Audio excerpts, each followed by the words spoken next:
शिवोहम। स्वामी जी के चरणों में साष्टांग प्रणाम है। प्रणाम। हाँ शिवोहम। प्रणाम गुरुदेव। शिवोहम। गुरुदेव भगवान के श्री चरणों में प्रणाम। शिवोहम। हाँ शिवोहम। प्रणाम गुरुदेव। शिवोहम। शिवोहम। प्रणाम कोटि कोटि प्रणाम। हाँ शिवोहम। क्या विषय चल रहा था अपना?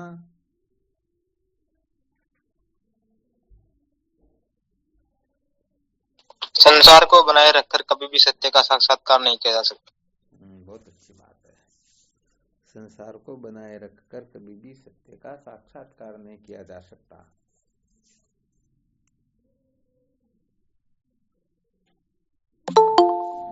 कल क्या सुनाया था इसके अंतर्गत?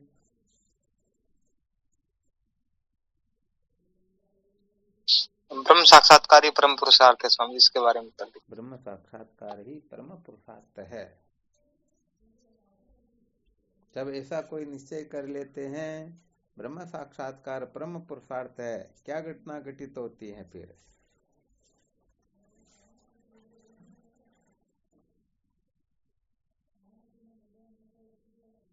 स्वामी जी ब्रह्म साक्षात्कार को महत्व देंगे जीवन में। हाँ, फिर उसमें क्या घटनाएं घटित होगी यदि कोई ऐसा निश्चय कर ले तो? संसार परिवार को छोड़ना पड़ेगा महाराज। हाँ चलो, बहुत अच्छी बात है। एक तो आपने ये सूत्र बताए, और भी कोई सूत्र बताओ।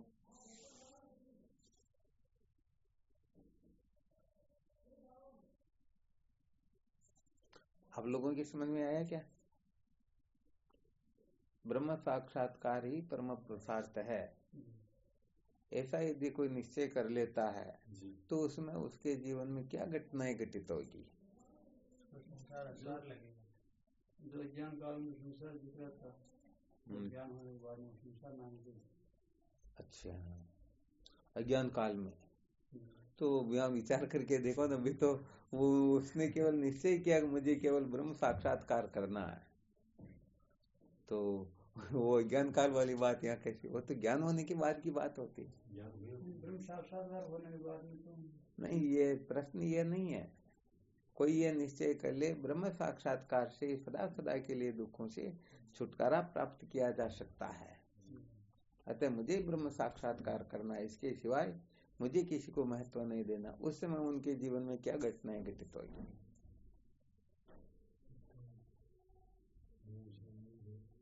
क्या रहेगा?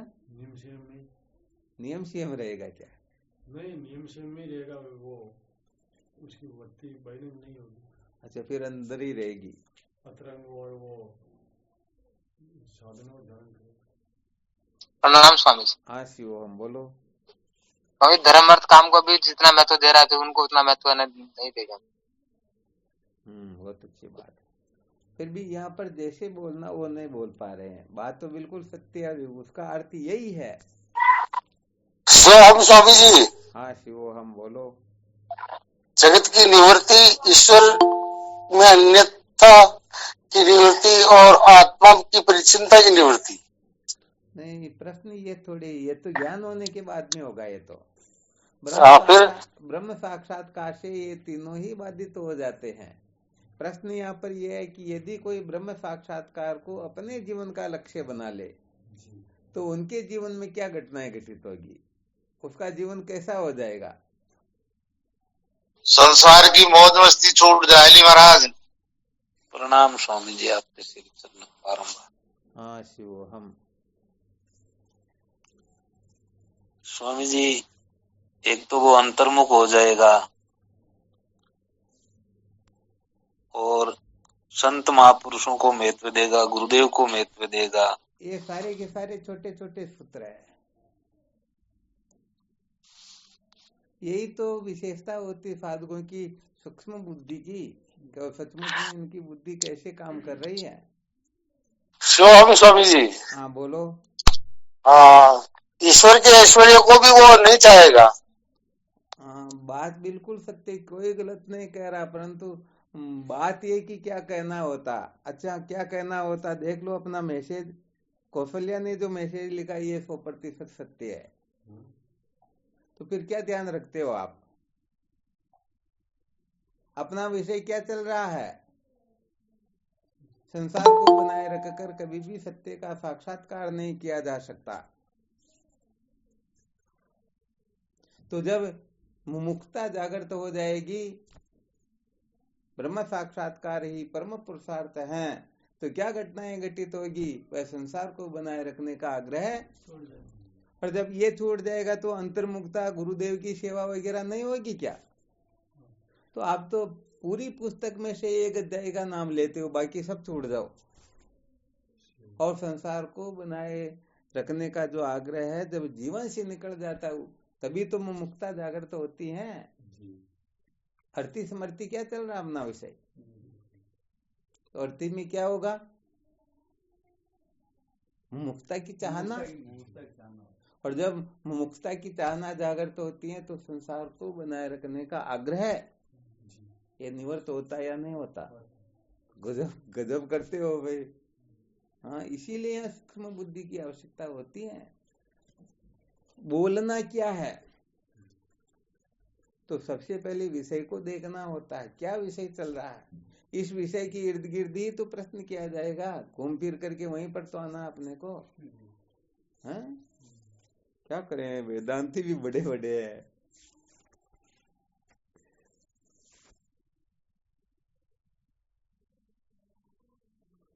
चलो, ये सचमुच में ब्रह्मास्त्र इसी के लिए पहुंच रहे थे, संसार को बनाए रखने का आग्रह। हाँ, जब तक संसार को बनाए रखने का आग्रह है तब तक कभी भी नहीं समझना कि वास्तव में वह ब्रह्म साक्षात्कार को ही महत्व दे रहा है। हाँ, यहाँ किसी को किसी भी प्रकार की शंका हो तो प्रश्न कर सकते हो बोले।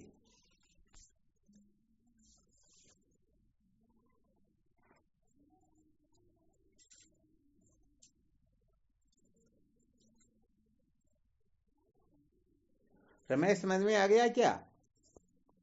जी स्वामी जी, बिल्कुल आ गए। सहजानंद जी महाराज, समझ में आया क्या?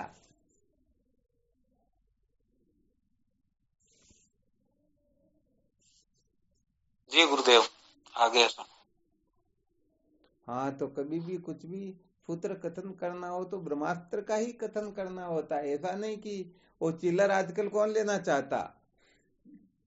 एक एक पैसे कोई दो, नहीं। 100 पैसे हो तब जाकर के 1 रुपया होता। अब यहाँ पर तो वही लेना चाहेंगे ना, 2, 5, 10 रुपए के चक्कर में पड़ते कोई, या तो डायरेक्ट 2000 का नोट होना चाहिए। सही बात है स्वामी, सत्य वचन है गुरुदेव।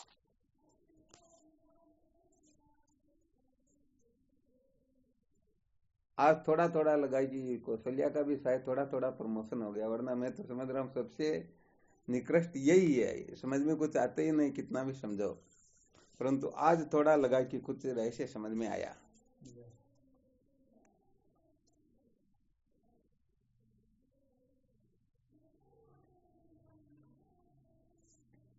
तो वास्तव में जो बंधन होता है ना, क्या है? संसार को बनाए रखने का आग्रह, यही तो बंधन है। और यदि यह आग्रह निवर्त हो जाए, हाँ, एक तो केवल मात्र ऐसे ही कल्पना करके और एक अधिष्ठान ज्ञान से निवृत्ति जो होती 2 प्रकार की होती है। एक तो हाथ में डंडा लेकर के रस्सी में प्रतीयमान सर्प से हम निर्भय हो, और एक जो रस्सी का साक्षात्कार करके फिर निर्भय हो, इसमें बड़ा अंतर होता है। होता या नहीं होता? हाँ, रस्सी का साक्षात्कार हो गया और फिर निर्भयता आती है, कितनी खतरनाक होती है। हाँ, बड़ी विलक्षण बात होती है। और वरना भले तोप तलवार भी हाथ में क्यों ना ले लो, थोड़ा बहुत संशय रहता। यदि थोड़ी बहुत नींद की आ गई तो ये उठ करके गले में लटक गया, लिपट गया, फिर क्या करेंगे, है ना? हाँ, इसलिए यहाँ पर बहुत अच्छी तरह से मंथन करके इस रहस्य को समझना होता है। हरिओम नारायण शिव। तो अधिष्ठान ज्ञान पूर्वक जो निश्चय होता ना, बोध होता ना, उस बोध को कोई चैलेंज नहीं कर सकता है। वहां पर कहने का मतलब फिर कुछ भी गड़बड़ घोटाला होता ही नहीं। तो एक तो ऐसे ही संसार को बनाए रखने का आग्रह है कि भाई हमें इस आग्रह का त्याग करना है, यह आग्रह नहीं रखना है, तो मैं इस आग्रह से छूट गया हूं। तो ये वही बात होगी कि पूर्ण रूप से तृप्ति होने के बाद में एक ग्रास भी कोई रखना चाहे तो हम मरने मारने पर उतारू हो जाते हैं, परंतु कुछ समय के पश्चात वो फिर आवश्यकता हो जाती है ना। तो ऐसे ही जब तक अधिष्ठान ज्ञान नहीं होता है तब तक यदि कोई कल्पना करके बैठा रहता है तो कुछ समय तक वह कल्पना रहेगी, और फिर बाद में हाँ आवश्यकता नहीं भले पैसों की, तो सीपीएम में प्रतिमान चांदी को, अरे हमें धन में आसक्ति नहीं रखनी चाहिए, पता नहीं जिसका होगा वो ले जाता रहेगा, हम दूसरे की वस्तु पर क्यों, ऐसा करके 50 कल्पनाएं निकलेगी। परंतु सचमुच में आवश्यकता हो जाए, घरवाली बीमार हो जाए, बच्चा हो जाए या कुछ भी हो जाए, डॉक्टर कहे भाई 2-3 लाख रुपए भी जमा करवा दो, इलाज हो जाएगा, नहीं तो फिर वो चांदी याद आएगी या नहीं आएगी, वो चाहे दूसरे तीसरे की हो, किसी की हो।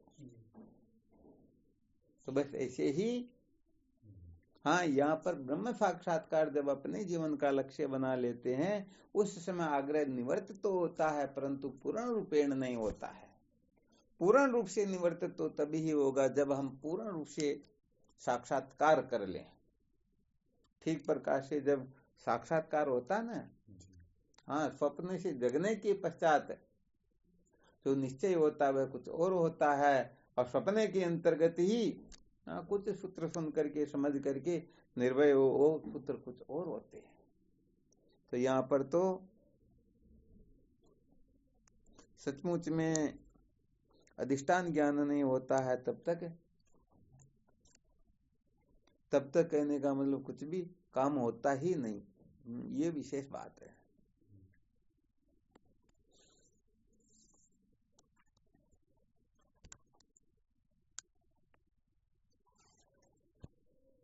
क्या होता है कि साधक जब तक मेन सूत्रों को नहीं पकड़ते हैं तब तक सचमुच में वो साधन संपन्न भी नहीं है।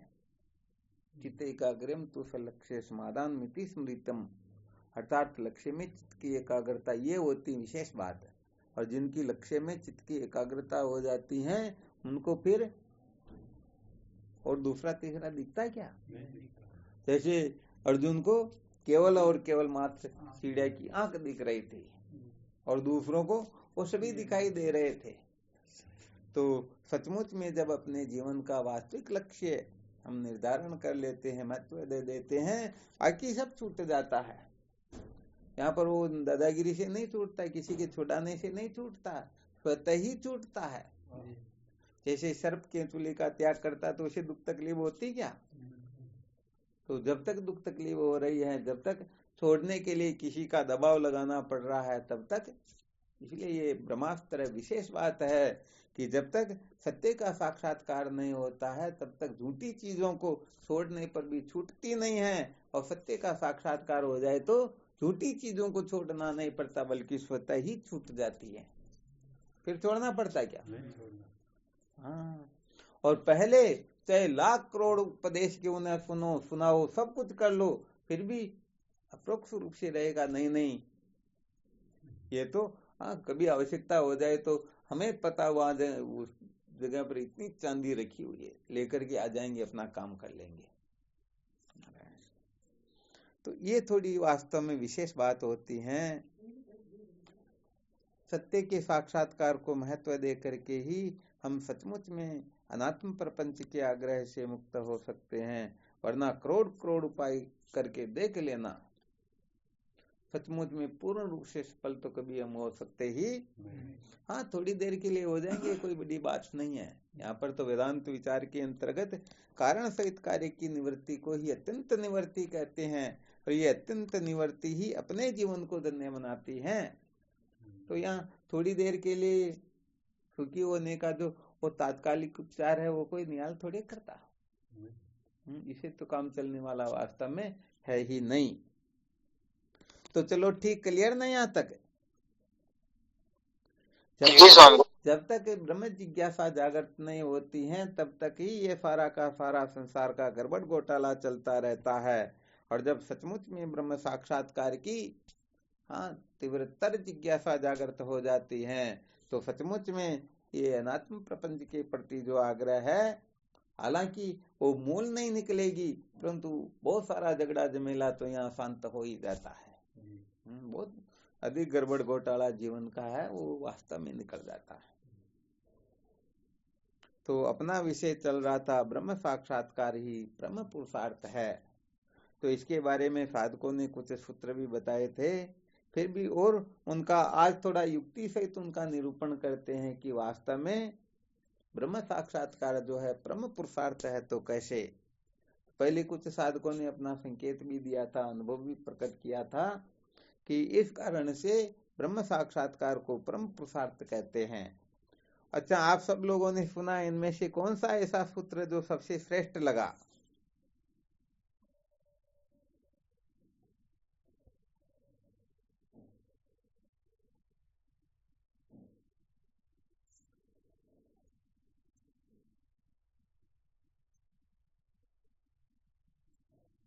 शिवोहम स्वामी जी। हाँ, शिवोहम। ब्रह्म साक्षात्कार के बिना अत्यंत निवृत्ति नहीं होती। बस बस बस, बहुत धन्यवाद है। ब्रह्म साक्षात्कार के बिना अत्यंत निवृत्ति होती ही नहीं। जिस प्रकार से अभी संकेत किया था, स्वप्न के अंतर्गत कोई दुख हो रहा हो, उस दुख से बचने का हम अनेक उपाय करते हैं।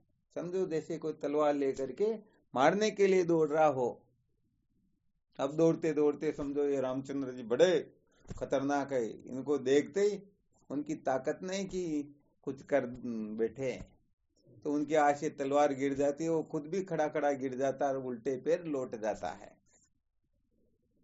क्योंकि वह जिसको मारने के लिए दौड़ रहा था वह इनकी शरण में आ गए। अब उनकी औकात है क्या? परंतु जब तक ये रामचंद्र जी रहेंगे तब तक कुछ नहीं कर पाएगा। और जैसे ये इधर उधर हुए, क्या होगा? बिल्कुल दावा बोलेगा, वो तो उसका काम करेगा ना। जैसे बिल्ली के भय से चूहा बिल में छिप जाता है, तो अंदर है तब तक सुरक्षित है, बाहर निकलते ही बिल्कुल कंप्लीट है ना। तो स्वप्न के अंतर्गत यदि कोई ऐसे दौड़ रहा हो और ऐसे कोई पहलवान मिल जाए तो उनकी हिम्मत नहीं है, परंतु सचमुच में ये पूरा का पूरा दुखों से छूटने का फॉर्मूला हो गया क्या? नहीं हुआ। यदि पूर्ण रूप से दुखों से छुटकारा प्राप्त करना है तो इसके लिए केवल और केवल मात्र जगना ही होगा। जगने के सिवाय उस दुख से छूटने का कोई उपाय है ही नहीं। हाँ, तो भवानी शंकर जी ने बहुत अच्छा संकेत किया। एक तो निवृत्ति होती है, एक अत्यंत निवृत्ति होती है। वृक्ष को काट दिया जाए ये निवृत्ति है, परंतु मूल सहित उखाड़ दिया जाए ये अत्यंत निवृत्ति है। तो कारण सहित कार्य की निवृत्ति को कहते हैं अत्यंत निवृत्ति। तो देखो, जब तक अज्ञान की निवृत्ति नहीं हो जाती है, भगवान राम गीता के अंतर्गत लक्ष्मण को उपदेश करते हुए कहते हैं अज्ञान में वासे ही मूल कारणम, अर्थात इस संसार की जो असली मूल है उस मूल का नाम होता है ज्ञान। अब कोई अज्ञान को तो उखाड़ करके फेंकना न चाहे और केवल पत्तों को तोड़ करके ऐसा सोच ले हमने ऐसा कर दिया वैसा कर दिया, मूर्खता है या नहीं है? हाँ, कुछ समय के लिए सुरक्षित हो सकता है। उस वृक्ष को कांटे वाले अंग्रेजी बबूल हो कुछ भी हो, उसको जमीन के बरोबर काट कंप्लीट कर दो तो लगेगा कि बस अब हम निर्भय हो गए, अब कंटकों से बच गए। परंतु कुछ समय के बाद में जाके देखोगी तो वो ज्यों का त्यों और ज्यादा फूटेंगे। वो फूटते या नहीं फूटते? तो यहाँ पर सचमुच में अत्यंत निवृत्ति जो है, अत्यंत निवृत्ति ही ये होती है जीवन की अंतिम अवधि। और अत्यंत निवृत्ति होती है ब्रह्म ज्ञान से। किसे होती है? ब्रह्म साक्षात्कार से। हालांकि यहाँ ब्रह्म ज्ञान कहने से थोड़ा गड़बड़ ये भी हो जाता है। ब्रह्म ज्ञान तो प्रोक्ष अप्रोक्ष वेद से दो प्रकार का होता है। तो कोई यहाँ कह सकते हैं कि क्या प्रोक्ष ज्ञान से भी हो जाएगा, तो प्रोक्ष ज्ञान से कभी भी हाँ, इसलिए छोटे छोटे सूत्रों का थोड़ा अच्छी तरह से अवलोकन करना होता है। अप्रोक्ष ज्ञान से और अप्रोक्ष ज्ञान के अंतर्गत भी दृढ़ अदृढ़ दो प्रकार का है। तो अदृढ़ से नहीं बल्कि दृढ़ से। दृढ़ का संकेत कैसे समझेंगे? दृढ़ का मतलब क्या होता? वाणी शंकर जी। जी स्वामी जी। हाँ, कैसे बताएंगे दृढ़ अप्रोक्ष ब्रह्म ज्ञान के लिए? दृढ़ विषय हम पने के ज्ञान के नहीं, इस ज्ञान का बात। बहुत धन्यवाद। दे विषय हम पने के ज्ञान की न्याय, इस ज्ञान का बात करके, इस ज्ञान का बात करके ब्रह्म से अभिन्न आत्मा का ज्ञान। क्या बात, बहुत बहुत धन्यवाद है। आ रहा समझ में? तो देखो अपनी देह में कितनी ममता है। 1000 लोगों के बीच में सो रहे हैं, किसी ने आवाज लगाई महावीर महावीर, तो 999 जो सोए उनकी टांग भी नहीं हिलेगी और ये खड़े हो जाएंगे। विचार करके देखो, आप जो जगे नाम सुना या नहीं सुना? तो नाम सुना तो जग करके सुना या सुन करके जगे हो? हाँ, यहाँ वेदांत का बड़ा विलक्षण ऐसे निकलता है। भगवान सुरेश्वराचार्य जी महाराज वार्तिक में इसको सिद्ध करके बताते हैं, और उससे ये सिद्ध करके बताते हैं कि केवल मात्र तत्वमसि महावाक्य के श्रवण करने मात्र से सर्व दुखों की तंत्र निवृत्ति और परमानंद की प्राप्ति हो जाती है। तो बताओ, नाम सुन करके जगते हो या जग करके सुनते हो? नाम तो सुना पक्का है। तो यदि आप कह दो कि पहले हमने नाम सुना उसके बाद हम जगे, तो सो कहां पर रहे होते?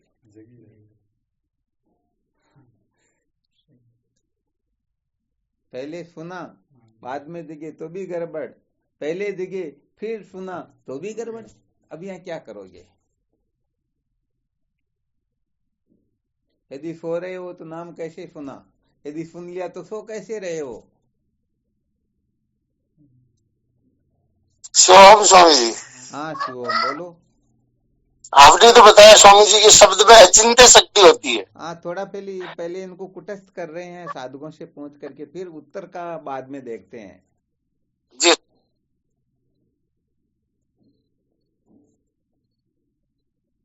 तो ये पक्की बात होती है या नहीं होती है?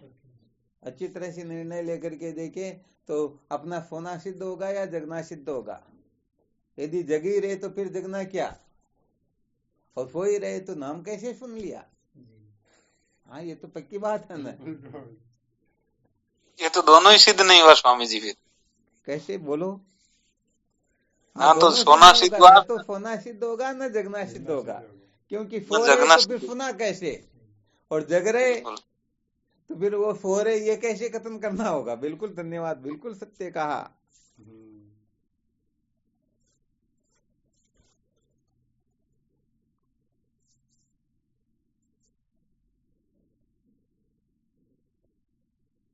क्या निकलेगा यहाँ पर?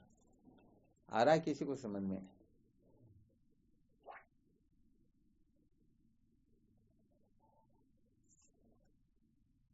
आप में से कोई बताओ, देखें इसको सिद्ध करके, सचमुच में वह व्यक्ति सो रहा था या जग रहा था?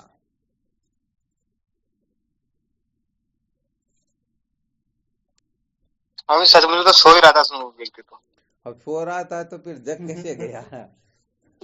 नाम कैसे सुना? कोई सोया हुआ तो सुन नहीं सकता है, और नाम सुना पक्की बात ये भी।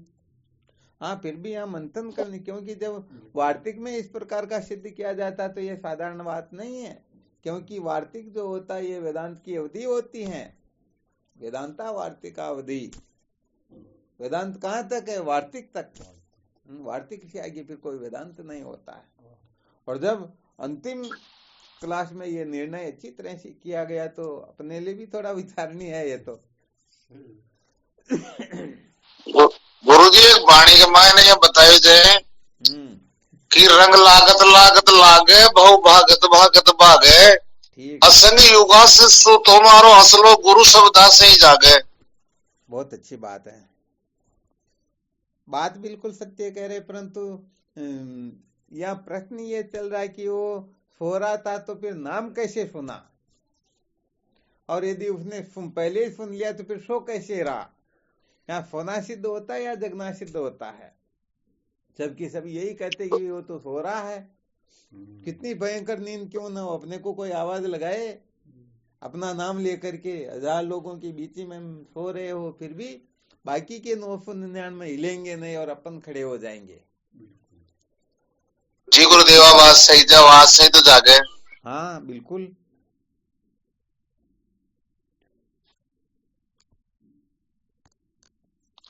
प्रणाम गुरुदेव, आपके श्री चरण। हाँ शिवो, हम बोलो। स्वामी जी, तब तो वो जगे ही हुए हैं, सुता नहीं है, अभी तो नींद नहीं है। नहीं यो ये भी नहीं कह सकते हैं, अज्ञान में सुत होते वो।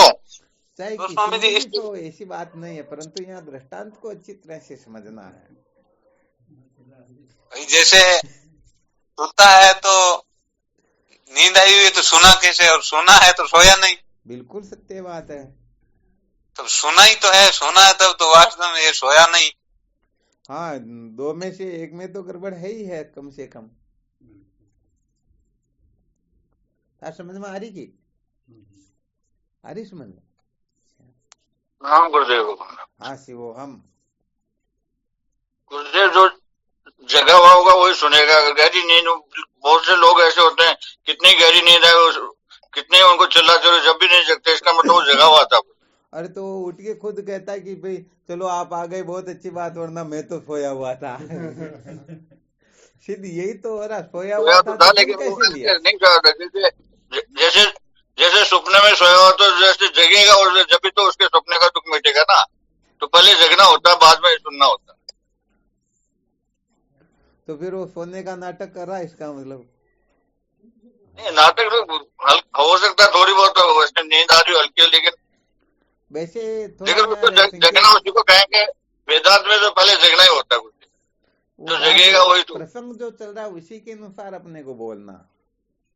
हालांकि आप जो करें वो बात बिल्कुल ठीक है। वेदांत में पहले जगना होता है क्या? बिल्कुल होते, और फिर उठना होता। बिल्कुल।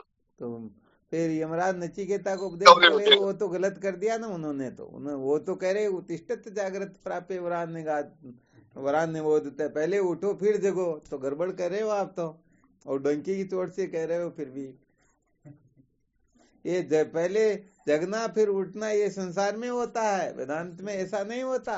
वेदांत में पहले उठना होता फिर जगना होता है। होना नहीं महाराज? जी महाराज। हाँ, थोड़ा थोड़ा मंथन ठीक तरह से है ना। योग की क्लासें अलग होती हैं, वेदांत की क्लास बिल्कुल अलग होती है। वेदांत की क्लास शरीर की शुद्धि, मन की शुद्धि, मन की अंतर्मुखता, दृष्टा स्वरूप आदि में स्थितियां, ये सब कुछ करवा सकती है, परंतु वेदांत का रहस्य तो सबसे अधिक, हाँ ये निराला, ये तो विलक्षण है। तो चलो कम से कम ये तो समझ में आ गया ना, संसार के अंतर्गत क्या होता है। सबसे पहले उठना होता है या जगना होता? क्या होता? जगना होता। पहले उठते हैं और फिर जगते हैं।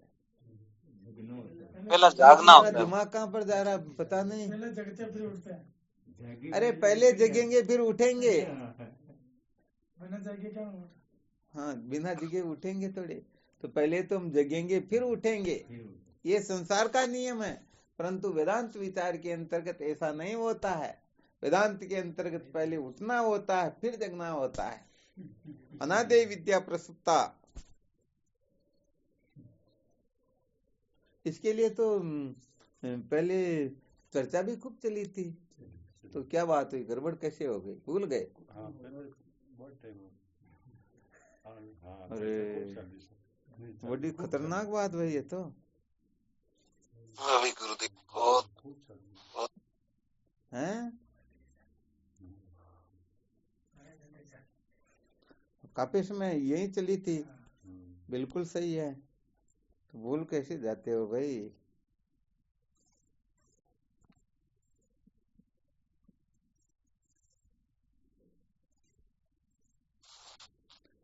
अब तो यहाँ लागे गुरुजी के भूल तो कहीं टकिया मन भूल तो कौन जान। अनाद्य विद्या प्रस्तुता उत्तिष्ठत हे जंतव आत्मज्ञानाभिमुखा भवत जागृता ज्ञान इंद्राया घोर रूपाया सर्वानर्थ बीजभूताया क्षयम कुरुत।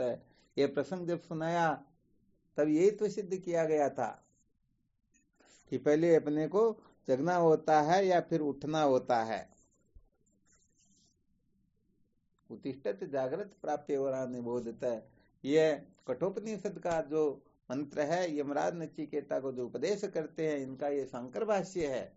भगवान शंकराचार्य जी महाराज फिर इसको सिद्ध करके बताते हैं। तो पहले क्या करना होता है, उठना होता है और फिर जगना होता है। चलो पहले थोड़ी ये चर्चा कर लेते हैं, नहीं तो कल इस पर चर्चा करेंगे और भूल गए तो अपने को क्या।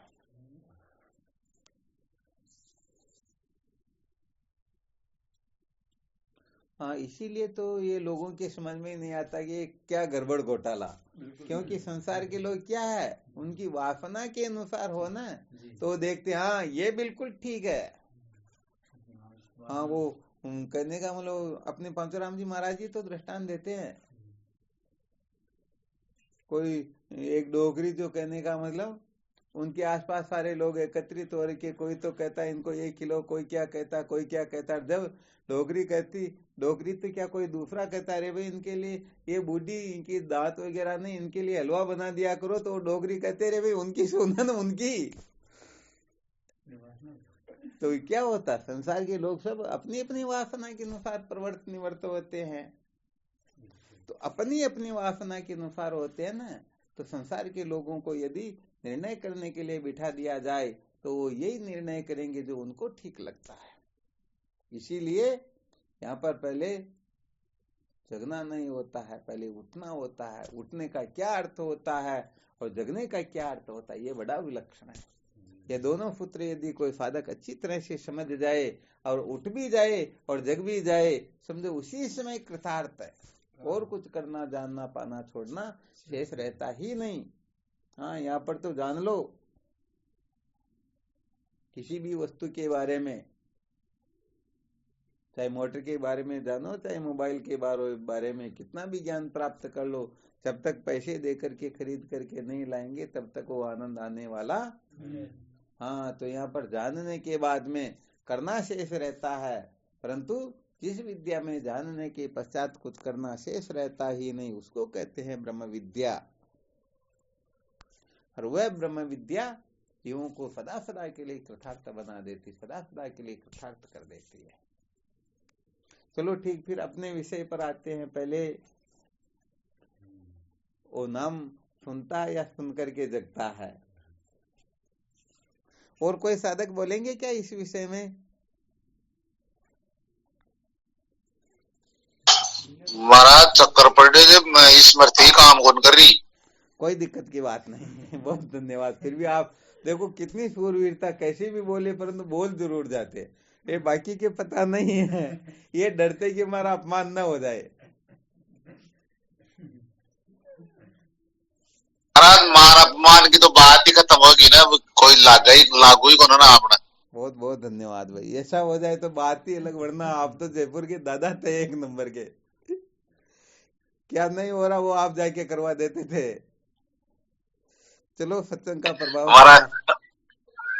बहुत धन्यवाद महाराज। आप तक पहुंच गई आवाज। अरे मेरे तक तो क्या क्या पहुंचा आपको भी पता नहीं है।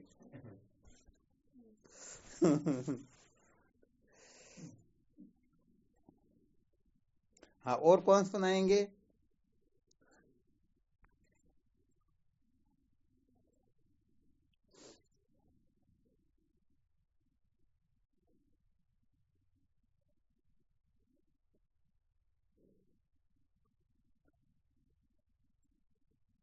नाम सुन करके जगता या जग करके नाम सुनता, दोनों में से एक उत्तर देना है।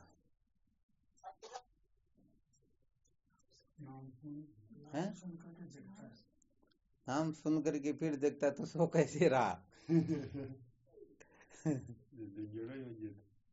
पहले जगा हुआ था वो, तो नाम सुन रहा तो जगा हुआ ही तो सुन सकता, सोया हुआ थोड़े सुन सकता। इरे माँ तो स्वामी जी कौन ले पासे के वहां तो एक पासे तो खाडो पकवा है। हाँ बिल्कुल, ज्यादा समय न व्यतीत करके सत्य कहे तो ये दोनों जो प्रश्न किए जा रहे हैं ना, न तो वह सुन करके जगता है और न जग करके सुनता है। हाँ दोनों ही पक्ष सिद्ध नहीं होंगे, क्योंकि वो सुन रहा तो फिर सो कैसे रहा और सो रहा तो फिर सुन कैसे रहा। इसलिए न तो वो नाम सुन करके जगता है और न जग करके सुनता, यहाँ तो रहस्य ही कुछ और है। जगा हुआ तो फिर सोया हुआ कैसे, फिर वो गड़बड़ हो जाएगी।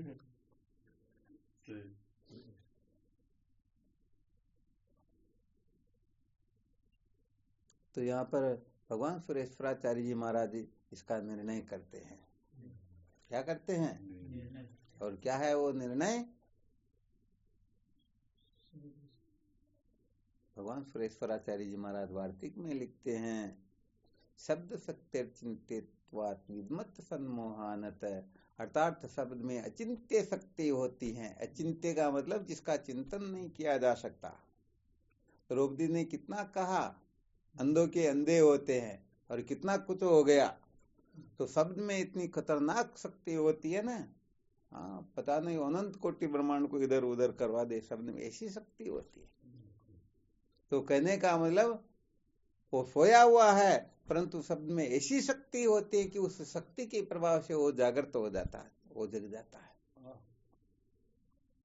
तो यहाँ पर ये जो बताया गया केवल दृष्टांत दिया गया, इस दृष्टांत को सत्य सिद्ध करने में तात्पर्य ही नहीं है। यहाँ पर बताना ये चाहते हैं तत्व के श्रवण करने मात्र से ये जीव तत्क्षण निहाल हो जाता है। क्यों हो जाता है? क्योंकि शब्द में ऐसी ही शक्ति होती है। हाँ इतनी पावर होती है ना। जैसे पानी की एक बूंद को ऐसे फर्श के ऊपर डाल दो, वो रहेगी कुछ समय के लिए, फिर सूख करके नष्ट हो जाएगी। परंतु उसी पानी की बूंद को यदि अग्नि का संयोग मिले तो उसमें 1300 गुना ताकत आ जाती है। कितने गुना? हाँ बिल्कुल सत्य बात। इसीलिए तो कहते हैं ना, जो जहाजों को डुबो दे बड़े बड़े बंदरगाहों को, उसे तूफान कहते हैं, और जो तूफानों से टक्कर ले उसे इंसान कहते हैं। अब बड़े जीव समझते तो है नहीं, छोटी छोटी बातों में, छोटी छोटी चीज के छोड़ने पकड़ने में डर जाते। अरे ऐसा होगा तो हमारा क्या हो जाएगा, क्या हो जाएगा, क्या हो जाएगा। तो शब्द में अचिंत्य शक्ति होती है। तो ऐसे ही अनादिकाल से इस मोह रूपी नींद में जो सोया हुआ जीवन है, गुरुदेव के तत्वमसी महावाक्य के श्रवण करने मात्र से, तत्व श्रवण मात्रेण शुद्ध बुद्ध निराकुल है। तो यहाँ पर यह बताया गया है, शब्द सत्य चिंतित्वात् विद्मत सन्मोहानत निवर्तिरात्मा मोह से ज्ञातत्व नोपलक्षित। ऐसी से ज्ञान की निवृत्ति को ही क्या कहते हैं? इसी को ज्ञान कहते हैं। यही जीवन की सार्थकता होती है। तो ये कहने का मतलब महापुरुषों के जो शब्द होते हैं ना, हाँ ये साधारण नहीं होते। संसार के शब्द भी पता नहीं, अभी संकेत किया था द्रौपदी वाला, 18 100 सेना का नाश हो गया। तो ये श्रुति के जो मंत्र होते हैं, महापुरुषों के जो वाक्य होते हैं, कोई साधारण थोड़े ही है। परंतु जब ग्राह्य नहीं होते तो फिर ये व्यर्थ ही चले जाते हैं।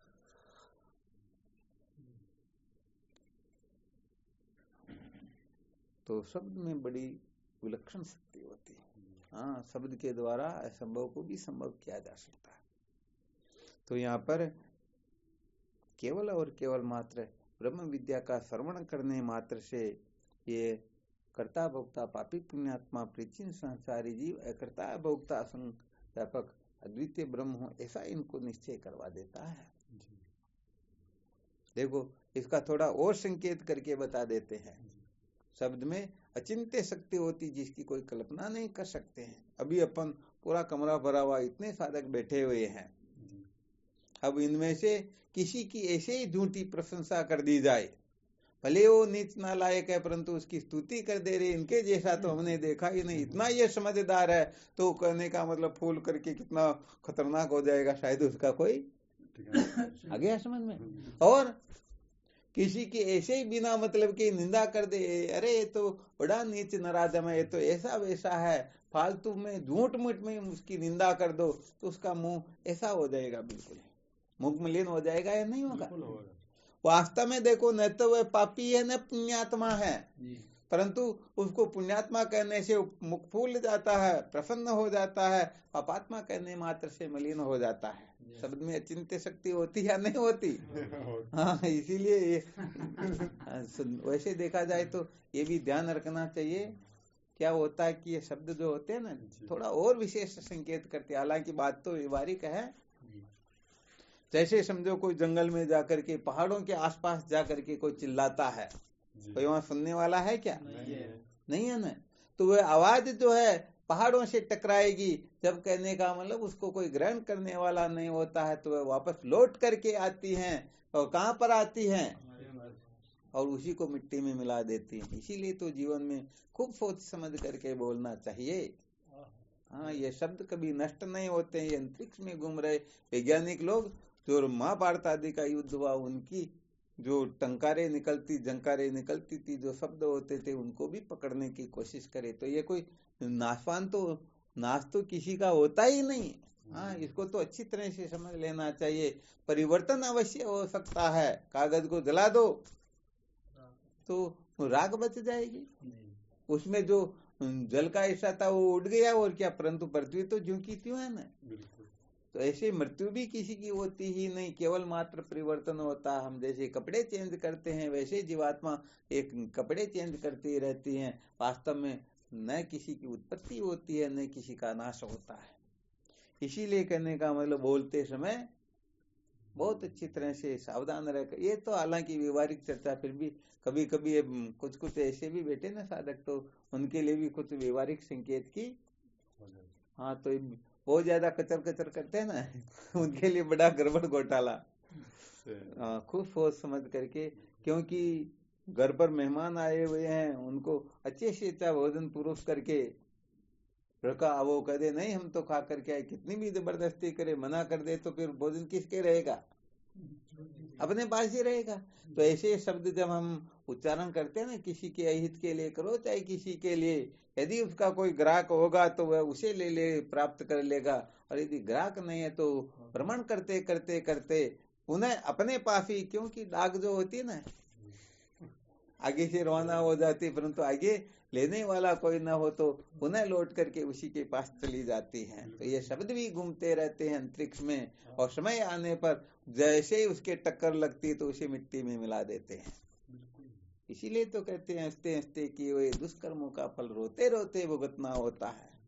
तो ज्ञान बिना यारो मिटे नहीं रोना, जब तक ज्ञान नहीं होता है तब तक दुखों का अंत कभी भी होता ही नहीं। तो क्या होता है कि व्यवहारिक सत्ता में भी यदि कोई बोलने चलने में समझदारी नहीं रखेगा, वो एक कोई फौजी साहब थे, तो रात को सोते थे तो जूते पहने हुए, किसी ने कह दिया, अरे भले मानो कम से कम सोते हो तब तो जूते को खोल दिया करो, मैं ये जूते खोल करके सोऊं, और कोई शत्रु आकर के आक्रमण कर दे तो मैं पहनूंगा, तब तक तो मेरे को, तो भाई इतने शत्रु बनाने की जरूरत ही कहाँ पड़ती, इतने शत्रु तूने बनाए क्यों? हाँ, इसलिए कहने का मतलब, खूब अच्छी तरह से विचार करके इस रहस्य को समझना चाहिए।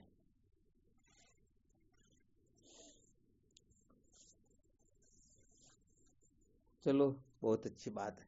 तो चलो, ये तो हो गया ना, शब्द में ऐसी शक्ति होती है कि जो नहीं है उसको भी। ज्ञानदीप प्रकरण में विद्यारण्य स्वामी जी महाराज लिखते हैं,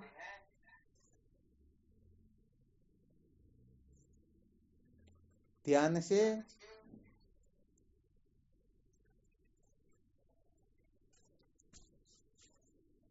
असत वस्तु की भी प्राप्ति हो जाती है, फिर सत की प्राप्ति हो जाए, इसमें तो कहना ही क्या, ये केमुति की न्याय एक प्रकार से। तो हम तो पहले से ही ब्रह्म है ना, हमको ब्रह्म बनना थोड़े क्या। हाँ, तो असत वस्तु की भी प्राप्ति हो जाए, फिर जो प्राप्त है उसकी प्राप्ति हो जाए, इसमें तो कहना ही क्या है। आ गया समझ में अच्छी तरह से? हाँ, तो इसको बहुत अच्छी तरह से खूब इसका मंथन करो। और सचमुच में ये जो सूत्र बताए जाते हैं ना, हाँ, मुख्य सूत्र यही है कि जिस दिन सचमुच में सच्ची जिज्ञासा जागृत हो जाएगी, उस दिन ये संसार का जितना भी आग्रह है, ये सारा आग्रह शांत हो जाएगा। तो आग्रह के शांत होने का नाम ही सचमुच में तत्व जिज्ञासा है। और यदि आग्रह शांत नहीं हुआ तो ये जितने भी साधन वजन बताए जाते हैं, चाहे कर्म को लेकर के, उपासना को लेकर के, योग को लेकर के, किसी को भी लेकर के, तो ये कुल मिलाकर के फॉर्मूले हैं। जैसे डॉक्टर अनेक इंजेक्शन टेबलेट दे दे करके चेंज कर करके देख लेते कौन सी ठीक बैठेगी, तो कुल मिलाकर के हाँ, मूल में तात्पर्य है कि उनके हृदय में तत्व की जिज्ञासा जागृत हो। वास्तविक तात्पर्य है ये विद्या के बंधन से छुटकारा प्राप्त करे। तो आप किस साधन को अपना करके अपने चित्त को शुद्ध करते हो, तत्व जिज्ञासु हो, तो ये सब आपके हाथ की बात है। हाँ, ऐसा नहीं कि आप राम राम करके ही नहीं तत्व जिज्ञासा से संपन्न हो, आप कृष्ण कृष्ण करके भी कर सकते हो, ये आपकी मर्जी है। यहाँ पर हम सब अपनी मर्जी से कर सकते हैं। ब्रह्म जिज्ञासा जागृत होने के पश्चात अपनी मर्जी को एक तरफ डालना होता। पहले तो हाँ, संत शास्त्रों का आश्रय लेकर के अपने को क्या सूट करता है, स्वाभाविक रुचि। इसीलिए तो बहुत सारे महापुरुष जो होते हैं, किसी को गुरु मंत्र सुनाते तो, क्योंकि अभी LKG में बैठे तो फिर वो बात तो उनको बताई नहीं जाएगी, उनको पहले ही पूछ लेते, भाई तुम भगवान शिव को मानते हो, विष्णु को मानते हो, राम कृष्ण किसको मानते हो? वो जिनको मानता हो उनको वही मंत्र दे दे, चल बेटे तो इसी का जप किया कर। तो क्या होगा, वो धीरे धीरे आगे की ओर बढ़ेगा, और जब आगे बढ़ जाएगा तो फिर उसके लिए क्या चेंज करना, क्या नहीं करना, वो फिर उस हिसाब से देखते रहेंगे। तो जीवन का सार कुल मिला करके तत्व जिज्ञासा, तत्व जिज्ञासा से श्रेष्ठ कुछ भी नहीं है, बाकी सब निकृष्ट है। अभी ऐसा क्यों बताया जा रहा है? क्योंकि तत्व जिज्ञासा जागृत करवानी, वरना अरे तत्व जिज्ञासा कहाँ श्रेष्ठ है? श्रेष्ठ तो अविद्या की निवृत्ति है ना। परंतु कहते नहीं नहीं, हमको तो अविद्या की निवृत्ति का, अरे भाई जिज्ञासा ही जागृत नहीं है, भूख ही नहीं है, जबरदस्ती से खिलाएंगे तो अरुचि हो जाएगी, उल्टी हो जाएगी, पता नहीं क्या क्या हो जाएगा, गड़बड़ होगी या नहीं होगी। हाँ, इसलिए साधकों के कल्याणार्थ ही सूत्र प्रतिपादन किए जाते हैं। ब्रह्मवेता महात्मा किसी के बंदे नहीं होते हैं, हाँ, वो वेद के भी गुलाम नहीं होते हैं, वरना वो जो बोलते वही वेद होता है। हाँ, इसलिए यहाँ पर तो जो महापुरुष निर्णय करके कोई तुम्हारे लिए क्या ठीक रहेगा, बस वही ठीक होता है, और बाकी अपनी अकल होशियारी लगाते तो सब गड़बड़ हो जाता, उनका कोई औचित्य नहीं होता है। चलो ठीक, इस पर और मंथन करना, फिर कल देखते हैं। उत्तिष्ठत जागृति याद रखना, याद दिलवा देना, वरना फिर बात कुछ और हो जाएगी।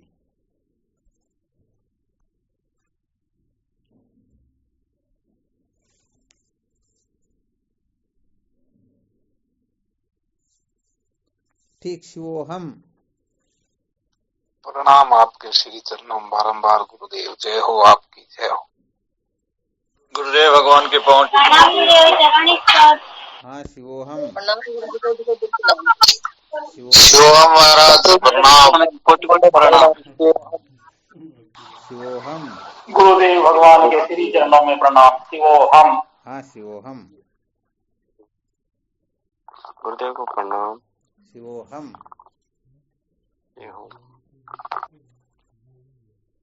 पानी लो या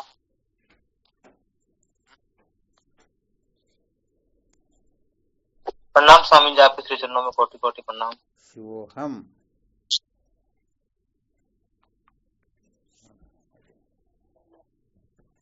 गुरुदेव चरणों में साष्टांग प्रणाम। शिवोहम।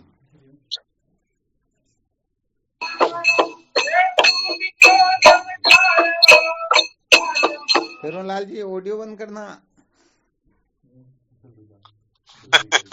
चलो, बहुत अच्छी बात, कम से कम साधक सत्संग में तो बहुत अच्छा। कोटि कोटि प्रणाम स्वामी जी, आपके श्री चरणों में। हाँ, शिवोहम।